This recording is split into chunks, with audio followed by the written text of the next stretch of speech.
Hello everyone, आप सभी आंगनबाड़ी सेविकाओं का, सभी सहायिकाओं का, आईसीडीएस जुड़े सभी कर्मचारियों का इस नए और एक इन्फॉर्मेटिव और यूजफुल वीडियो पर मैं फिर से स्वागत करता हूं। उम्मीद करता हूं कि आपने इस चैनल को सब्सक्राइब जरूर किया होगा। आज के इस वीडियो में आप सभी को बिहार में आईसीडीएस विभाग, समाज कल्याण विभाग की ओर से आंगनबाड़ी केंद्रों पर जो योजनाएं चलती है, जो पूरक पोषाहार योजना चलती है, उसके लिए हजारों करोड़ रुपए वित्तीय वर्ष 2026-27 के लिए आ चुके हैं। यानी कि कहीं ना कहीं आपके आंगनबाड़ी केंद्र पर आपके लाभार्थियों के लिए टीएचआर वितरण करने में देरी नहीं होगी, क्योंकि डिपार्टमेंट ने एक वित्तीय वर्ष के खर्च के लिए पैसा ऑलरेडी स्वीकृत कर दिया है।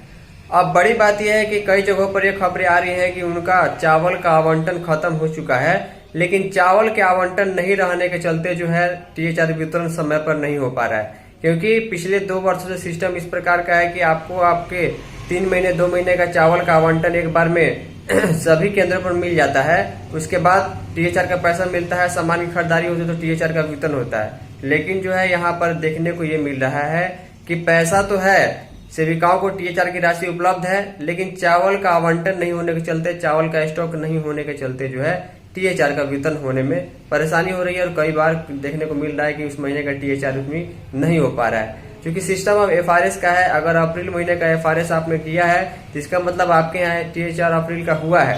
अगर आपने नहीं किया तो इसका मतलब नहीं हुआ है। तो ये सारी चीजें आपके टीएचआर राशि का आवंटन और चावल के आवंटन के ऊपर डिपेंड करती है। इसके संबंध में डिटेल में खबर है, आईसीडीएस लेटर है। चलिए आगे हम आपको दिखाते हैं।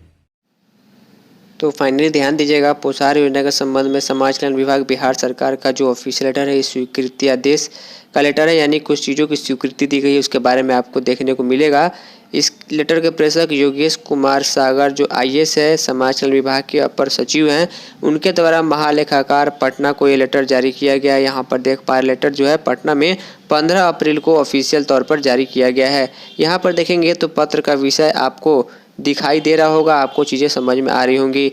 पत्र का विषय क्लियरली यहाँ पर मेंशन है कि वित्तीय वर्ष 2026-27 में सक्षम आंगनवाड़ी एवं पोषण 2.0 योजना के अंतर्गत पूरक पोषाहार योजना के संचालन हेतु प्राप्त बजटीय उपबंध यहाँ पर 1,87,233 यहाँ पर लाख रुपए जो है यहाँ पर खर्च किए जाएंगे, इसकी स्वीकृति दी गई है।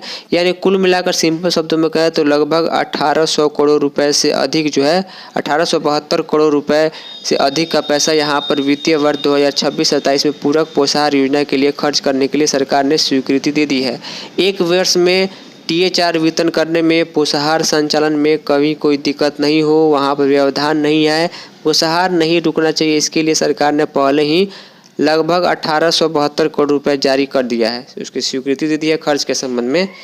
देखिए अभी जो है चावल का आवंटन आपके आंगनवाड़ी केंद्र पर पिछले 2-2.5 वर्षों से हो रहा है। पहले क्या था कि चावल के लिए भी पैसा मिलता था, इन टोटल पैसा ही मिलता था, उस पैसे से जो हम सामान खरीदते थे, उसके बाद उसका वितरण करने के बाद उसका पूरा बीटीएस क्रय वाउचर जमा करते थे।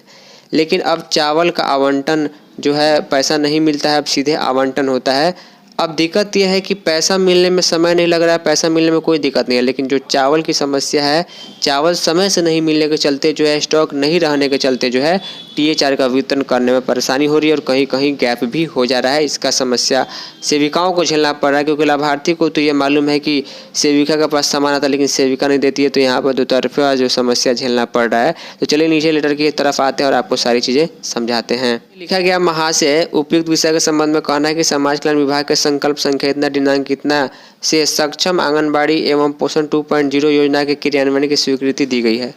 ज्ञापांक इतना दिनांक इतना द्वारा राज्य में बच्चों, किशोरियों, महिलाओं, धात्री महिलाओं में कुपोषण को दूर करने के लिए जो विभिन्न अवयवों के लिए समेकित बाल विकास छात्र योजना कार्यान्वित किया गया है। एसएनए स्पर्श मॉड्यूल के तहत संचालित सभी केंद्र प्रायोजित स्कीमों के केंद्रांश के समतुल्य राज्यांश की राशि को केंद्रांश हेतु कर्णांकित विपत्र कोड में उपबंधित कराए जाने का प्रावधान वित्त विभाग बिहार सरकार पटना के पत्रांक इतना दिनांक कितना द्वारा किया गया है।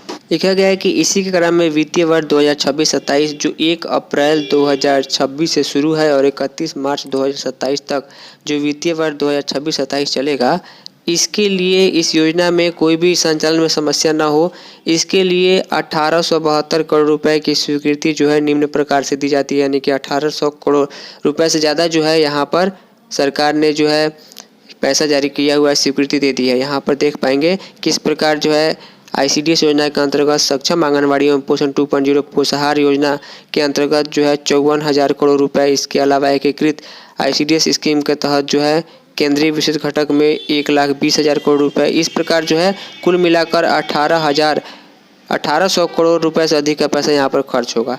तो इसके लिए खर्च के लिए सरकार स्वीकृत है। योजना में किसी प्रकार की कमी नहीं होनी चाहिए, किसी प्रकार का जो है व्यवधान नहीं होना चाहिए, इसके लिए स्वीकृति दे दी गई है। जो IGS है अपर सचिव समाज कल्याण विभाग का, उनका सिग्नेचर और 15 अप्रैल का डेट देखने को मिल जा रहा है।